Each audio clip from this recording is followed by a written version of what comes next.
So today, gumawa po ako ng homemade kimchi dahil maraming pong nag-request.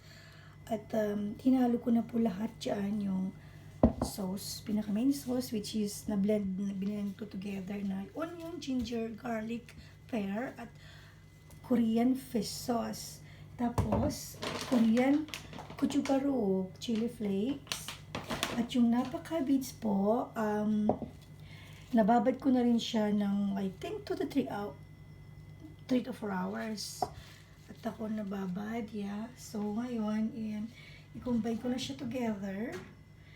Dahil po may nag-request ng mild spicy at spicy, kaya hinati ko po.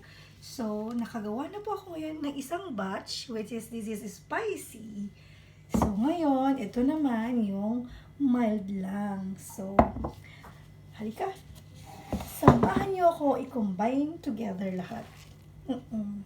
Madali lang. Itong kimchi na to is one of my favorite Korean side dish. Nakakatuwa kasi nitong pandemic, natuto akong gumawa ng Korean kimchi dahil sa kakanood ko ng Korean novela dahil na-lockdown noong kaya walang magawa nung first lockdown dito sa UK.